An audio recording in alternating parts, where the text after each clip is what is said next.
আসসালামু আলাইকুম। কেমন আছেন সবাই? আশা করি আপনারা সবাই অনেক ভালো আছেন। আবারও আমার ফেসবুক পেজ এবং ইউটিউব চ্যানেল দুটাতেই আপনাদেরকে স্বাগতম জানাচ্ছি।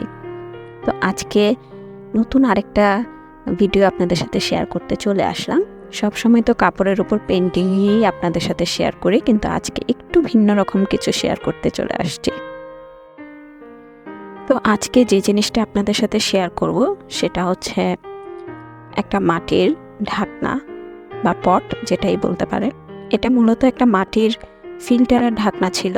অনেকদিন ব্যবহার করার পরে ঢাকনাটা দেখা যাচ্ছিল যে একটু উঠে উঠে ক্ষয় হয়ে যাচ্ছিল। ঢাকনাটা যেহেতু ক্ষয় হয়ে যাচ্ছে, তো আম্মু এটাকে একটু সিমেন্ট দিয়ে এটার উপর একটু প্লাস্টার করে দিল। প্লাস্টার করে তারপর আমাকে বলল যে এটার উপর একটু ডিজাইন করে দিতে। তো যেই ভাবা সেই কাজ, আমিও সুন্দর করে এটাকে ডিজাইন করতে বসে গেলাম। তো প্রথমে সিমেন্টের প্রলেপটা শুকানোর পরে আমি এটার উপর একটা সাদা বেজ দিয়ে নিয়েছি, যাতে করে আমি যে রংটা দিয়ে এটাতে কাজ করব কিংবা যে ডিজাইনটা করব, ডিজাইনটা যাতে একটু সুন্দর করে ফুটে ওঠে, সেজন্য আমি এটার উপর একটা সাদা রং দিয়ে বেজ দিয়ে নিয়েছি। সাদা রংটা দেওয়ার পর এটা শুকানো পর্যন্ত আমি ওয়েট করেছি। অপেক্ষা করার পরে এটা যখন শুকিয়ে গেছে, তারপর আমি এটার উপরে ফিল্টারটা যে কালার, সেই কালারের একটা রং দিয়ে এটার উপর একটা কোট দিয়ে নিয়েছি। আপনারা নিশ্চয়ই ভিডিওতে দেখতে পাচ্ছেন যে এটা একটু খয়েরি কালার দিয়ে আমি এটার উপর একটা প্রলেপ দিয়ে নিয়েছি। খয়েরি রংটা শুকিয়ে যাওয়ার পরে আমি এটার উপর একটু পেন্সিল দিয়ে আগে ড্র করে নিয়েছি যে আমি ডিজাইনটা কিভাবে করব।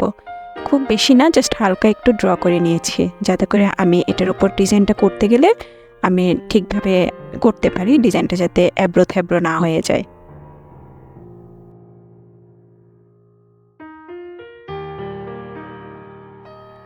তারপর আমি আবার সাদা রং নিয়ে এটার উপর আমি যেভাবে ডিজাইনটা এঁকেছিলাম সেভাবেই আমি এটার উপর একটু লতা পেঁচানো পোচানো করে একটু এঁকে দিয়েছি।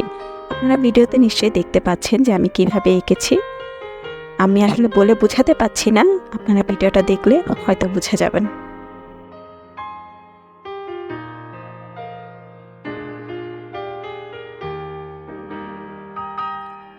সাদা রং দিয়ে আমার লতাগুলো আঁকানো শেষ হয়ে গিয়েছে। এখন আমি এটার মাঝখানে একটু ডিজাইন করে দিচ্ছি।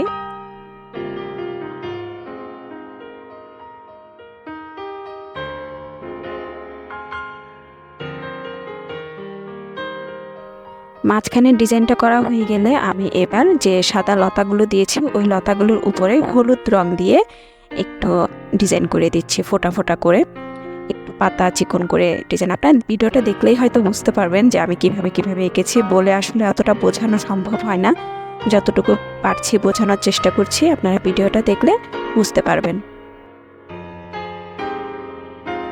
তো এভাবে করেই আমি পুরো ঢাকনাটা ডিজাইন করেছি। আশা করি আপনাদের আমার ভিডিওটা ভালো লেগেছে। আমার এই ভিডিওটা যদি আপনাদের ভালো লেগে থাকে, তাহলে অবশ্যই আমার ইউটিউব চ্যানেল এবং ফেসবুক পেজে লাইক ফলো দিয়ে সাথে থাকবেন। আর আমার জন্য সবাই অনেক দোয়া করবেন। ভালো থাকবেন সবাই। আল্লাহ হাফেজ।